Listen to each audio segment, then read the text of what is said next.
Right now, switch your family to T-Mobile and get 4 lines for $25 a line with AutoPay and 5G access included on America's largest 5G network. So don't wait. Get unlimited and nationwide 5G access for the whole family for just $25 a line. Visit a T-Mobile store or T-Mobile.com today. Plus taxes and fees. Customers may notice lower speeds and further reduction if using over 50 gigs a month due to data prioritization. Video at 480p. Unlimited while on our network. Qualifying credit and 4+ lines required. Capable device required for 5G. Coverage not available in some areas. Some uses may require certain features. See T-Mobile.com. लीजिए सुनिए प्रेमचंद की लिखी कहानी decree के रुपए। वाचन समीर गोस्वामी का है। नईम और कैलाश में इतनी शारीरिक, मानसिक, नैतिक और सामाजिक अभिन्नता थी जितनी दो प्राणियों में हो सकती है। नईम दीर्घकाय विशाल वृक्ष था, कैलाश बाग का कोमल पौधा। नईम को क्रिकेट और फुटबॉल, सैर और शिकार का व्यसन था, कैलाश को पुस्तकावलोकन का। नईम एक विनोदशील, वाक्चतुर, निर्द्वंद, हास्यप्रिय, विलासी युवक था। उसे कल की चिंता कभी न सताती थी। विद्यालय उसके लिए क्रीड़ा का स्थान था और कभी कभी बेंच पर खड़े होने का।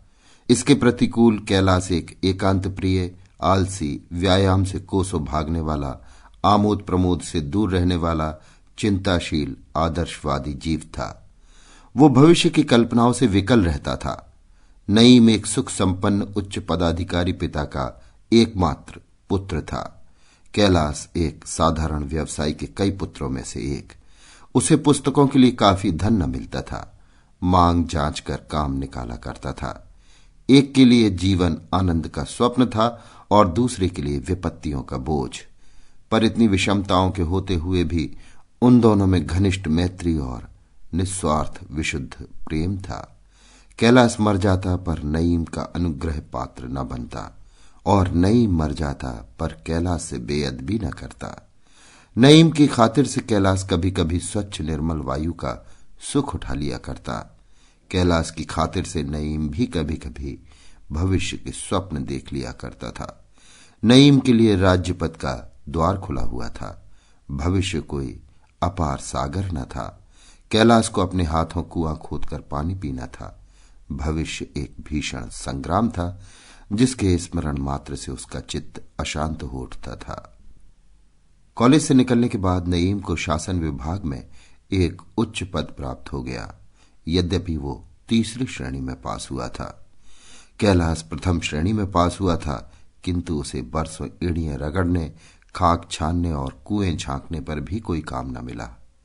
यहां तक कि विवश होकर उसे अपनी कलम का आश्रय लेना पड़ा। उसने एक समाचार पत्र निकाला। एक ने राज्य अधिकार का रास्ता लिया जिसका लक्ष्य धन था और दूसरे ने सेवा मार्ग का सहारा लिया जिसका परिणाम ख्याति और कष्ट और कभी कभी कारागार होता है। नईम को उसके दफ्तर के बाहर कोई न जानता था, किंतु वो बंगले में रहता, हवा गाड़ी पर हवा खाता, थिएटर देखता और गर्मियों में नैनीताल की सैर करता था। कैलाश को सारा संसार जानता था, पर उसके रहने का मकान कच्चा था। सवारी के लिए अपने पांव, बच्चों के लिए दूध भी मुश्किल से मिलता। साग भाजी में काट कपट करना पड़ता था। नईम के लिए सबसे बड़े सौभाग्य की बात यह थी कि उसके केवल एक पुत्र था, पर कैलाश के लिए सबसे बड़ी दुर्भाग्य की बात उसकी संतान वृद्धि थी जो उसे पनपने न देती थी। दोनों मित्रों में पत्र व्यवहार होता रहता था। कभी कभी दोनों में मुलाकात भी हो जाती थी। नईम कहता था, यार तुम ही मजे में हो, देश और जाति की कुछ सेवा तो कर रहे हो। यहां तो पेट पूजा के सिवा और किसी के काम के ना हुए।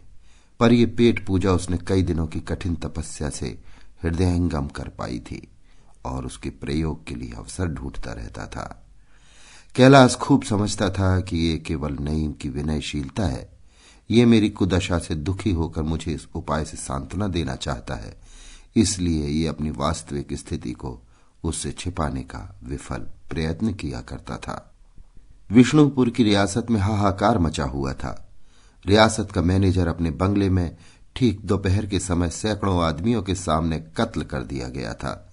यद्यपि खूनी भाग गया था, पर अधिकारियों को संदेह था कि कुंवर साहब की दुष्प्रेरणा से ही ये हत्याभिनय हुआ है।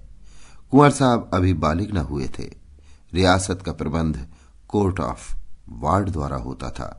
मैनेजर पर कुंवर साहब की देखरेख का भार भी था। विलास प्रिय कुंवर को मैनेजर का हस्तक्षेप बहुत ही बुरा मालूम होता था। दोनों में बरसों से मनमुटाव था, यहां तक कि कई बार प्रत्यक्ष कटु वाक्यों की नौबत भी आ पहुंची थी। अतएव कुंवर साहब पर संदेह होना स्वाभाविक ही था। इस घटना का अनुसंधान करने के लिए जिले के हाकिम ने मिर्जा नईम को नियुक्त किया। किसी पुलिस कर्मचारी द्वारा तहकीकात कराने में कुंवर साहब के अपमान का भय था। नईम को अपने भाग्य निर्माण का स्वर्ण सुयोग प्राप्त हुआ। वो न त्यागी था न ज्ञानी। सभी उसके चरित्र की दुर्बलता से परिचित थे। अगर कोई न जानता था तो हुक्काम लोग। कुंवर साहब ने मुंह मांगी मुराद पाई। नईम जब विष्णुपुर पहुंचा तो उसका असामान्य आदर सत्कार हुआ। भेंटें चढ़ने लगी। अर्दली से चपरासी, पेशकार, साइस, बाबरची, खिदमतगार तक सभी के मुंह तर और मुट्ठियां गर्म होने लगी। कुंवर साहब के हवाली मवाली रात दिन घेरे रहते, मानो दामाद ससुराल आया हो।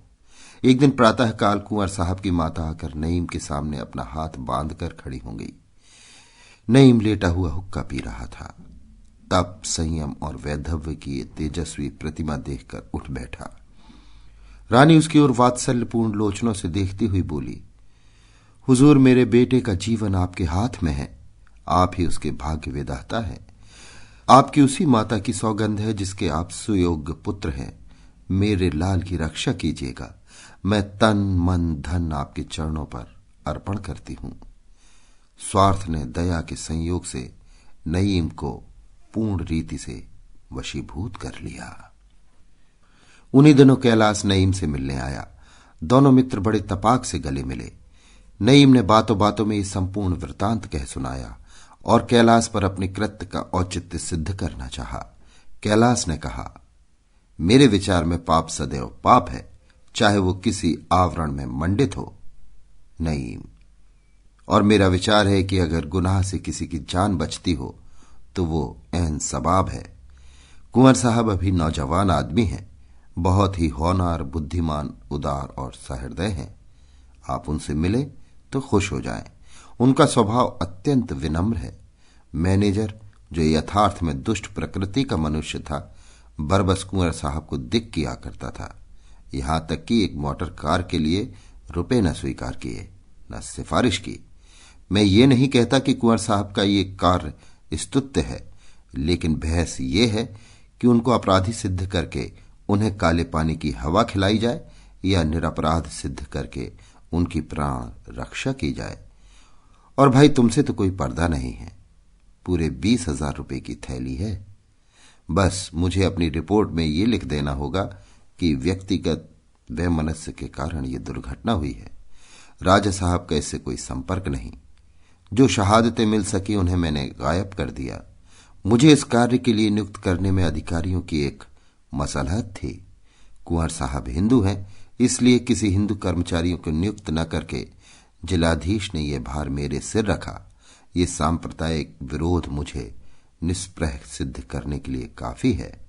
मैंने 2-4 अवसरों पर कुछ तो हुक्काम की प्रेरणा से और कुछ स्वेच्छा से मुसलमानों के साथ पक्षपात किया, जिससे ये मशहूर हो गया है कि मैं हिंदुओं का कट्टर दुश्मन हूं। हिंदू लोग तो मुझे पक्षपात का पुतला समझते हैं। ये भ्रम मुझे आक्षेपों से बचाने के लिए काफी है। बताओ, तकदीरवर हूं या नहीं? कैलाश, अगर कहीं बात खुल गई तो?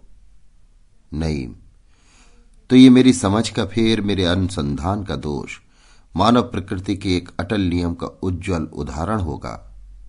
मैं कोई सर्वज्ञ तो हूं नहीं, मेरी नियत पर आंच न आने पाएगी, पर मुझ पर रिश्वत लेने का संदेह न हो सकेगा। आप इससे व्यवहारिक कोण पर न जाइए, केवल इसके नैतिक कोण पर निगाह रखिए। ये कार्य नीति के अनुकूल है या नहीं। आध्यात्मिक सिद्धांतों को न खींच लाइएगा, केवल नीति के सिद्धांतों से इसकी विवेचना कीजिए। कैलाश, इसका एक अनिवार्य फल ये होगा कि दूसरे रईसों को भी ऐसे दुष्कृत्यों की उत्तेजना मिलेगी। धन से बड़े पापों पर पर्दा पड़ सकता है। इस विचार के फैलने का फल कितना भयंकर होगा, इसका आप स्वयं अनुमान कर सकते हैं। नईम, जी नहीं, मैं ये अनुमान नहीं कर सकता। रिश्वत अब भी 90% अभियोगों पर पर्दा डालती है, फिर भी पाप का भय प्रत्येक हृदय में है। दोनों मित्रों में देर तक इस विषय पर तर्क वितर्क होता रहा, लेकिन कैलाश का न्याय विचार नईम के हास्य और व्यंग से पेश न पा सका। विष्णुपुर के हत्याकांड पर समाचार पत्रों में आलोचना होने लगी। सभी पत्र एक स्वर से राय साहब को ही लांछित करते और गवर्नमेंट को राजा साहब से अनुचित पक्षपात करने का दोष लगाते थे, लेकिन इसके साथ ये भी लिख देते थे कि अभी ये अभियोग विचाराधीन है, इसलिए इस पर टीका नहीं की जा सकती। मिर्जा नईम ने अपनी खोज को सत्य का रूप देने के लिए पूरा 1 महीना व्यतीत किया। जब उनकी रिपोर्ट प्रकाशित हुई तो राजनीतिक क्षेत्र में विप्लव मच गया। जनता के संदेह की पुष्टि हो गई। कैलाश के सामने अब एक जटिल समस्या उपस्थित हुई। अभी तक उसने इस विषय पर एकमात्र मौन धारण कर रखा था। वो ये निश्चय न कर सकता था कि क्या लिखूं। गवर्नमेंट का पक्ष लेना अपनी अंतरात्मा को पद दलित करना था, आत्म स्वातंत्र का बलिदान करना था, पर मौन रहना और भी अपमानजनक था। अंत में जब सहयोगियों में 2-4 ने उसके ऊपर सांकेतिक रूप से आक्षेप करना शुरू किया कि उसका मौन निरर्थक नहीं है, तब उसके लिए तटस्थ रहना असह्य हो गया। उसके वैयक्तिक तथा जातीय कर्तव्य में घोर संग्राम होने लगा। उस मैत्री को जिसके अंकुर 25 वर्ष पहले हृदय में अंकुरित हुए थे और अब जो एक सघन विशाल वृक्ष का रूप धारण कर चुकी थी, हृदय से निकालना हृदय को चीरना था। वो मित्र जो उसके दुख में दुखी और सुख में सुखी होता था, जिसका हृदय नित्य उसकी सहायता के लिए तत्पर रहता था, जिसके घर में जाकर वो अपनी चिंताओं को भूल जाता था, जिसके दर्शन मात्र से ही उसे आश्वासन, दृढ़ता तथा मनोबल प्राप्त होता था, उसी मित्र की जड़ खोदनी पड़ेगी। वो बुरी शायद थी जब मैंने संपादकीय क्षेत्र में पदार्पण किया, नहीं तो आज इस धर्म संकट में क्यों पड़ता। कितना घोर विश्वासघात होगा। विश्वास मैत्री का मुख्य अंग है। नईम ने मुझे अपना विश्वास पात्र बनाया है, मुझसे कभी पर्दा नहीं रखा। उसके उन गुप्त रहस्यों को प्रकाश में लाना उसके प्रति घोर अन्याय होगा। नहीं, मैं मैत्री को कलंकित न करूंगा, उसकी निर्मल कीर्ति पर धब्बा न लगाऊंगा, मैत्री पर वज्राघात न करूंगा। ईश्वर वो दिन न लाए कि मेरे हाथों नईम का अहित हो। मुझे पूर्ण विश्वास है कि यदि मुझ पर कोई संकट पड़े तो नईम मेरे लिए प्राण तक दे देने को तैयार हो जाएगा। उसी मित्र को मैं संसार के सामने अपमानित करूं, उसी गर्दन पर कुठार चलाऊं। भगवान मुझे वो दिन न दिखाना। लेकिन जातीय कर्तव्य का पक्ष भी निरस्त्र न था। पत्र का संपादक परंपरागत नियमों के अनुसार जाति का सेवक है। वो जो कुछ देखता है जाति की विराट दृष्टि से देखता है। वो जो कुछ विचार करता है उस पर भी जातीयता की छाप लगी होती है। नित्य जाति के विस्तृत विचार क्षेत्र में विचरण करते रहने से व्यक्ति का महत्व दृष्टि में अत्यंत संकीर्ण हो जाता है। वो व्यक्ति को क्षुद्र, तुच्छ, नगण्य कहने लगता है। व्यक्ति को जाति पर बलि देना उसकी नीति का प्रथम अंग है। यहां तक कि बहुधा अपने स्वार्थ को भी जाति पर वार देता है। उसके जीवन का लक्ष्य महान आत्माओं का अनुगामी होता है, जिसने राष्ट्रों का निर्माण किया है। उनकी कीर्ति अमर हो गई है जो दलित राष्ट्रों के उद्धारक हो गए हैं। वो यथाशक्ति कोई काम ऐसा नहीं कर सकता जिससे उसके पूर्वजों की उज्ज्वल वृद्धावली में कालिमा लगने का भय हो। कैलाश राजनीतिक क्षेत्र में बहुत कुछ यश और गौरव प्राप्त कर चुका था। उसकी सम्मति आदर की दृष्टि से देखी जाती थी। उसके निर्भीक विचारों ने, उसके निष्पक्ष टीकाओं ने उसे संपादक मंडली का प्रमुख नेता बना दिया था।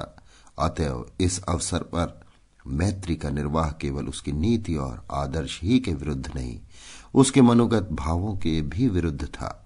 इसमें उसका अपमान था, आत्मपतन था, भीरुता थी। ये कर्तव्य पथ से विमुख होना और राजनीतिक क्षेत्र में सदैव के लिए बहिष्कृत हो जाना था। एक व्यक्ति की, चाहे वो मेरा कितना ही आत्मीय क्यों न हो, राष्ट्र के सामने क्या हस्ती है। नईम के बनने या बिगड़ने से राष्ट्र पर कोई असर न पड़ेगा, लेकिन शासन की निरंकुशता और अत्याचार पर पर्दा डालना राष्ट्र के लिए भयंकर सिद्ध हो सकता है। उसे इसकी परवाह न थी कि मेरी आलोचना का प्रत्यक्ष कोई असर होगा या नहीं। संपादक की दृष्टि में अपनी सम्मति सिंहनाद के समान प्रतीत होती है कि मेरी लेखनी शासन को कंपायमान कर देगी, विश्व को हिला देगी। शायद सारा संसार मेरी कलम की सरसराहट से थर्रा उठेगा। मेरे विचार प्रकट होते ही युगांतर उपस्थित कर देंगे। नईम मेरा मित्र है, किंतु राष्ट्र मेरा इष्ट है। मित्र के पद की रक्षा के लिए क्या अपने इष्ट पर प्राणघातक आघात करूं? कई दिनों तक कैलाश के व्यक्तिगत और संपादक के कर्तव्य में संघर्ष होता रहा। अंत को जाति ने व्यक्ति को परास्त कर दिया। उसने निश्चय किया कि मैं इस रहस्य का यथार्थ स्वरूप दिखा दूंगा। शासन के अनुत्तरदायित्व को जनता के सामने खोलकर रख दूंगा। शासन विभाग के कर्मचारियों की स्वार्थ लोलुपता का नमूना दिखा दूंगा। दुनिया को दिखा दूंगा कि सरकार किन की आंखों से देखती है, किन के कानों से सुनती है। उसकी अक्षमता, उसकी अयोग्यता और उसकी दुर्बलता को प्रमाणित करने का इससे बढ़कर और कौन सा उदाहरण मिल सकता है? नईम मेरा मित्र है तो है, जाति के सामने वो कोई चीज नहीं है। उनकी हानि के भय से मैं राष्ट्रीय कर्तव्यों से क्यों मुंह फेरूं? अपनी आत्मा को क्यों दूषित करूं? अपनी स्वाधीनता को क्यों कलंकित करूं? आह, प्राणों से प्रिय नईम, मुझे क्षमा करना। आज तुम जैसे मित्र रत्न को मैं अपने कर्तव्यों की बेदी पर बलि चढ़ाता हूं, मगर तुम्हारी जगह अगर मेरा पुत्र होता तो उसे भी इसी कर्तव्य की बलिवेदी पर भेंट कर देता। दूसरे दिन कैलाश ने इस घटना की मीमांसा शुरू की। जो कुछ उसने नईम से सुना था वो सब एक लेखमाला के रूप में प्रकाशित करने लगा। घर का भेदी लंका ढाए। अन्य संपादकों को जहां अनुमान, तर्क और युक्ति के आधार पर अपना मत स्थिर करना पड़ता था और इसलिए वे कितनी ही अनर्गल अपवादपूर्ण बातें लिख डालते थे, वहां कैलाश की टिप्पणियां प्रत्यक्ष प्रमाणों से युक्त होती थी। वो पते पते की बातें कहता था और उस निर्भीकता के साथ जो दिव्य अनुभव का निर्देश करती थी। उसके लेखों में विस्तार कम पर सार अधिक होता था। उसने नईम को भी न छोड़ा। उसकी स्वार्थ लिप्सा का खूब खाका उड़ाया। यहां तक कि वो धन की संख्या भी लिख दी जो इस कुत्सित व्यापार पर पर्दा डालने के लिए उसे दी गई थी। सबसे मजे की बात यह थी कि उसने नईम से एक राष्ट्रीय गुप्तचर की मुलाकात का भी उल्लेख किया जिसने नईम को रुपए लेते हुए देखा था। अंत में गवर्नमेंट को भी चैलेंज दिया कि जो उसमें साहस हो तो मेरे प्रमाणों को झूठा साबित कर दे। इतना ही नहीं, उसने वो वार्तालाप भी अक्षरशः प्रकाशित कर दिया जो उसके और नईम के बीच हुआ था। रानी का नईम के पास आना, उसके पैरों पर गिरना, कुंवर साहब का नईम के पास नाना प्रकार के तोहफे लेकर आना, इन सभी प्रसंगों ने उसके लेखों में एक जासूसी उपन्यास का मजा पैदा कर दिया। इन लेखों ने राजनीतिक क्षेत्र में हलचल मचा दी। पत्र संपादकों को अधिकारियों पर निशाने लगाने के ऐसे अवसर बड़े सौभाग्य से मिलते हैं। जगह जगह शासन की इस करतूत की निंदा करने के लिए सभाएं होने लगी। कई सदस्यों ने व्यवस्थापक सभा में इस विषय पर प्रश्न करने की घोषणा की। शासकों को कभी ऐसी मुंह की न खानी पड़ी थी।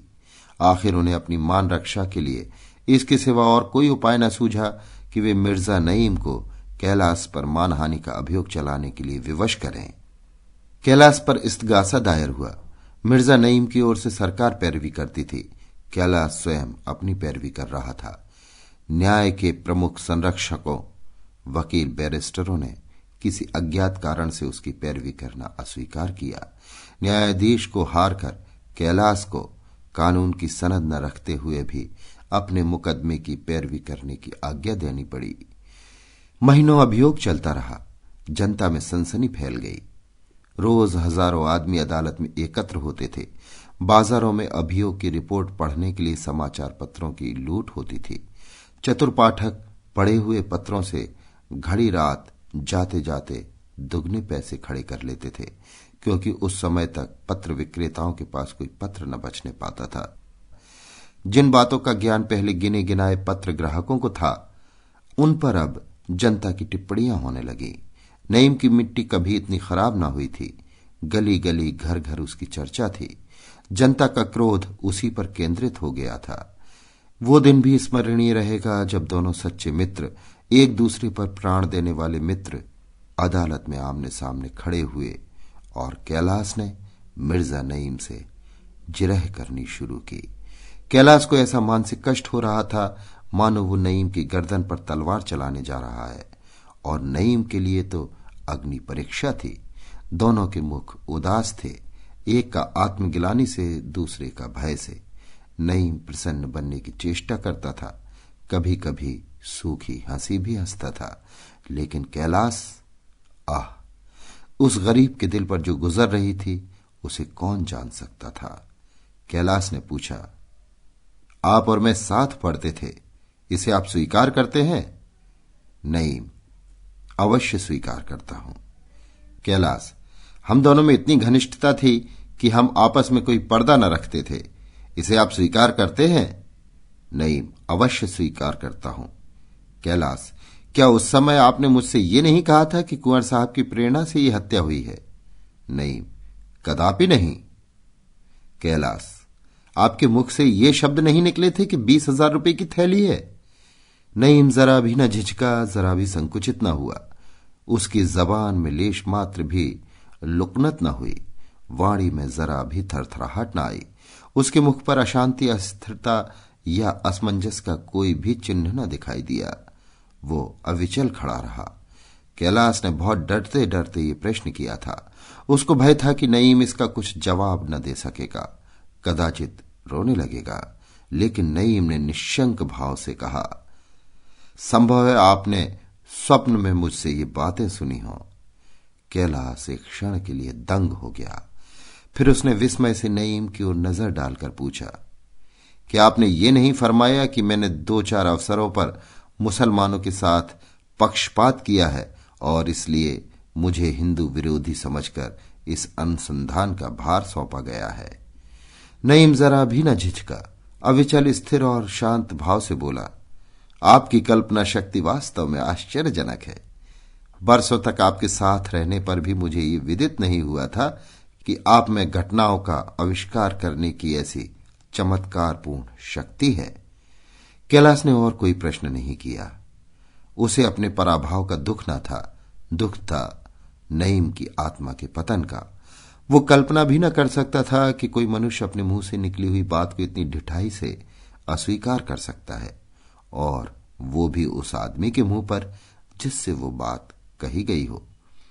ये मानवीय दुर्बलता की पराकाष्ठा है। वो नईम जिसका अंदर और बाहर एक था, जिसके विचार और व्यवहार में भेद न था, जिसकी वाणी आंतरिक भावों का दर्पण थी, वो नईम, वो सरल आत्माभिमानी सत्य भक्त नईम इतना धूर्त, ऐसा मक्कार हो सकता है? क्या दास्ता के सांचे में ढलकर मनुष्य अपना मनुष्यत्व खो बैठता है? क्या ये दिव्य गुणों का रूपांतर करने का यंत्र है? अदालत ने नईम को 20,000 रुपयों की डिक्री दे दी। कैलाश पर वज्रपात हो गया। इस निश्चय पर राजनीतिक संसार में फिर कोहराम मचा। सरकारी पक्ष के पत्रों ने कैलाश को धूर्त कहा, जन पक्ष वालों ने नईम को शैतान बताया। नईम के दुस्साहस ने न्याय की दृष्टि में चाहे उसे निरपराध सिद्ध कर दिया हो, पर जनता की दृष्टि में तो उसे और भी गिरा दिया। कैलाश के पास सहानुभूति के पत्र और तार आने लगे। पत्रों में उसकी निर्भीकता और सत्यनिष्ठा की प्रशंसा होने लगी। जगह जगह सभाएं और जलसे हुए और न्यायालय के निश्चय पर असंतोष प्रकट किया गया, किंतु सूखे बादलों से पृथ्वी की तृप्ति तो नहीं होती। रुपए कहां से आवे, और वो भी एकदम से 20,000। आदर्श पालन का यही मूल्य है। राष्ट्र सेवा महंगा सौदा है। 20,000, इतने रुपए तो कैलाश ने शायद स्वप्न में भी न देखे हों, और जब देने पड़ेंगे कहां से देगा? इतने रुपए के सूद से ही वो जीविका की चिंता से मुक्त हो सकता था। उसे अपने पत्र में अपनी विपत्ति का रोना रोकर चंदा एकत्र करने से घृणा थी। मैंने अपने ग्राहकों की अनुमति लेकर इस शेर से मोर्चा नहीं लिया था। मैनेजर की वकालत करने के लिए किसी ने मेरी गर्दन नहीं दबाई थी। मैंने अपना कर्तव्य समझकर ही शासकों को चुनौती दी। जिस काम के लिए मैं अकेला जिम्मेदार हूं, उसका भार अपने ग्राहकों पर क्यों डालूं? ये अन्याय है। संभव है जनता में आंदोलन करने से 2-4 हजार रुपए हाथ आ जाएं, लेकिन ये संपादकीय आदर्श के विरुद्ध है।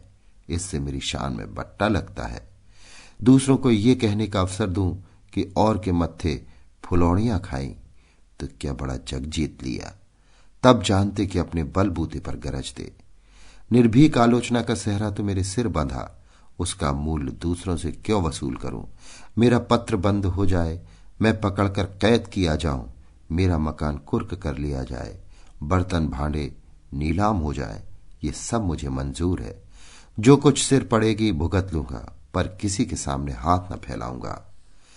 सूर्योदय का समय था। पूर्व दिशा में प्रकाश की छटाएं ऐसी दौड़ी चली आती थी जैसे आंख से आंसुओं की धारा। ठंडी हवा कलेजे पर यूं लगती थी जैसे किसी के करुण क्रंदन की ध्वनि। सामने का मैदान दुखी हृदय की भांति ज्योति के बाणों से पिंध रहा था। घर में वो निस्तब्धता छाई थी जो गृह स्वामी के गुप्त रोदन की सूचना देती है। न बालकों का शोरगोल और न माता की शांति प्रसारणी शब्द ताड़ना। जब दीपक बुझ रहा हो तो घर में प्रकाश कहां से आए? ये आशा का प्रभाव नहीं, शोक का प्रभाव था, क्योंकि आज ही कुरकमीन कैलाश की संपत्ति को नीलाम करने के लिए आने वाला था। उसने अंतर्वेदना से विकल होकर कहा, आह, आज मेरे सार्वजनिक जीवन का अंत हो जाएगा। जिस भवन का निर्माण करने में अपने जीवन के 25 वर्ष लगा दिए, वो आज नष्ट भ्रष्ट हो जाएगा। पत्र की गर्दन पर छुरी फिर जाएगी। मेरे पैरों में उपहास और अपमान की बेड़ियां पड़ जाएंगी। मुख में कालिमा लग जाएगी। ये शांति कुटीर उजड़ जाएगा। ये शोकाकुल परिवार किसी मुरझाए हुए फूल की पंखुड़ियों की भांति बिखर जाएगा। संसार में उसके लिए कहीं आश्रय नहीं है। जनता की स्मृति चिरस्थायी नहीं होती। अल्पकाल में मेरी सेवाएं विस्मृति के अंधकार में लीन हो जाएंगी। किसी को मेरी सुध भी न रहेगी। कोई मेरी विपत्ति पर आंसू बहाने वाला भी न होगा। सहसा उसे याद आया कि आज के लिए अभी अग्रलेख लिखना है। आज अपने सुहृदय पाठकों को सूचना दूं कि ये इस पत्र के जीवन का अंतिम दिवस है। उसे फिर आपकी सेवा में पहुंचाने का सौभाग्य न प्राप्त होगा। हमसे अनेक भूलें हुई होंगी। आज हम उनके लिए आपसे क्षमा मांगते हैं।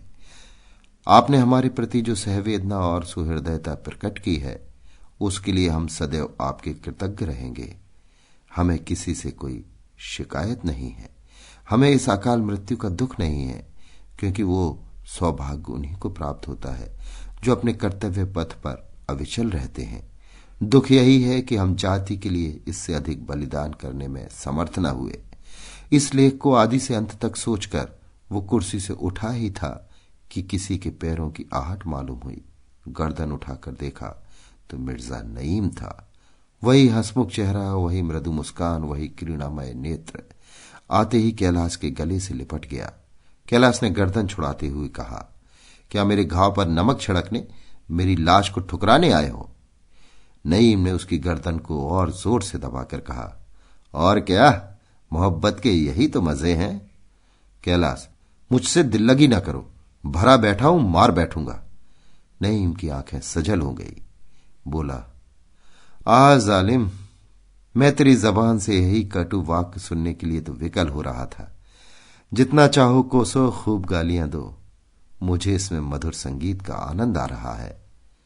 कैलाश, और अभी जब अदालत का कुर्क अमीन मेरा घर बार नीलाम करने आएगा तो क्या होगा? बोलो, अपनी जान बचाकर तो अलग हो गए। नईम, हम दोनों मिलकर खूब तालियां बजाएंगे और उसे बंदर की तरह नचाएंगे। कैलाश, तुम अब पिटोगे मेरे हाथों से जालिम, तुझे मेरे बच्चों पर भी दया न आई? नईम, तुम भी चले मुझी से जोर आजमाने। कोई समय था जब बाजी तुम्हारे हाथ रहती थी, अब मेरी बारी है। तुमने मौका महल तो देखा नहीं, मुझ पर बिल पड़े। कैलाश, सरासर सत्य की उपेक्षा करना मेरे सिद्धांत के विरुद्ध था। नईम, और सत्य का गला घोटना मेरे सिद्धांत के अनुकूल। कैलाश, अभी एक पूरा परिवार तुम्हारे गले मढ़ दूंगा तो अपनी किस्मत को रोगे। देखने में तुम्हारा आधा भी नहीं हूं, लेकिन संतानोत्पत्ति में तुम जैसे 3 पर भारी हूं, पूरे 7 हैं, कम ना बेश। नईम, अच्छा लाओ, कुछ खिलाते पिलाते हो या तकदीर का मरसिया ही गाए जाओगे? तुम्हारे सिर की कसम, बहुत भूखा हूं, घर से बिना खाए ही चल पड़ा। कैलाश, यहां आज 16 दंड एकादशी, सबके सब शोक में बैठे उसी अदालत के जल्लाद की राह देख रहे हैं। खाने पीने का क्या जिक्र? तुम्हारी बैग में कुछ हो तो निकालो, आज साथ बैठकर खा ले, फिर तो जिंदगी भर कर रोना है ही। नईम, फिर तो ऐसी शरारत न करोगे? कैलाश, वाह, ये तो अपने रोम रोम में व्याप्त हो गई है। जब तक सरकार पशुबल से हमारे ऊपर शासन करती रहेगी, हम उसका विरोध करते रहेंगे। खेद यही है कि अब मुझे इसका अवसर ही न मिलेगा। किंतु तुम्हें 20,000 रुपये में से 20 रुपये भी न मिलेंगे। यहां रद्दियों के ढेर के सिवा और कुछ नहीं है। नईम, अजी मैं तुमसे 20,000 रुपये की जगह उसका 5 गुना वसूल कर लूंगा। तुम हो किस फिर में? कैलाश, मुंह धो रखिए। नईम, मुझे रुपयों की जरूरत है, आओ कुछ समझौता कर लो। कैलाश, कुंवर साहब के 20,000 रुपये डकार गए, फिर भी अभी संतोष नहीं हुआ? नईम, सरकारी कर्मचारियों द्वारा मामला करने में और भी जेरबारी होगी। कैलाश, अरे तो क्या मामला कर लूं? यहां कागजों के सिवा और कुछ हो भी तो? नईम, मेरा ऋण चुकाने भर को बहुत है। अच्छा, इसी बात पर समझौता कर लो कि जो चीज चाहूं ले लूं, फिर रोना मत। कैलाश, अजी तुम सारा दफ्तर सिर पर उठा ले जाओ, घर उठा ले जाओ, मुझे पकड़ ले जाओ और मीठे टुकड़े खिलाओ, कसम ले लो जो जरा भी चू करूं। नहीं नहीं, मैं सिर्फ एक चीज चाहता हूं, सिर्फ एक चीज। कैलाश के कौतूहल की कोई सीमा न रही। सोचने लगा, मेरे पास ऐसी कौन सी बहुमूल्य वस्तु है, कहीं मुझसे मुसलमान होने को तो ना कहेगा। यही एक धार्मिक चीज है जिसका मूल्य 1 से लेकर असंख्य तक रखा जा सकता है। जरा देखूं तो हजरत क्या कहते हैं। उसने पूछा, क्या चीज? नईम, मिसेस कैलाश से 1 मिनट तक एकांत में बातचीत करने की आज्ञा। कैलाश ने नईम के सिर पर एक चपत जमाकर कहा, फिर वही शरारत? सैकड़ों बार तो देख चुके हो, ऐसी कौन सी इंद्र की अप्सरा है? नहीं, वो कुछ भी हो, मामला करते हो तो करो, मगर याद रखना एकांत की शर्त। कैलाश, मंजूर है, फिर जो डिक्री के रुपए मांगे गए तो नौच ही खाऊंगा। नहीं, हां मंजूर है। कैलाश धीरे से, मगर यार नाजुक मिजाज स्त्री है, कोई बेहुदा मजाक न कर बैठना। नहीं जी, इन बातों में मुझे आपके उपदेश की जरूरत नहीं, मुझे उनके कमरे में ले तो चलिए। कैलाश, सिर नीचे किए रहना। नहीं, अजी आंखों में पट्टी बांध दो। कैलाश के घर में पर्दा न था। उमा चिंता मग्न बैठी हुई थी। सहसा नईम और कैलाश को देखकर चौंक पड़ी। बोली, आइए मिर्जा जी, अब की तो बहुत दिनों में याद किया। कैलाश नईम को वहीं छोड़कर कमरे से बाहर निकल आया, लेकिन पर्दे की आड़ से छिपकर देखने लगा कि इनमें क्या बातें होती हैं। उसे कुछ बुरा ख्याल न था, केवल कौतूहल था। नहीं, हम सरकारी आदमियों को इतनी फुर्सत कहां, डिक्री के रुपए वसूल करने थे इसलिए चला आया हूं। उमा कहां तो मुस्कुरा रही थी, कहां रुपए का नाम सुनते ही उसका चेहरा फक हो गया। गंभीर स्वर में बोली, हम लोग स्वयं इसी चिंता में पड़े हुए हैं। कहीं रुपए मिलने की आशा नहीं है और उन्हें जनता से अपील करते संकोच होता है। नहीं, अजी आप कहती क्या है?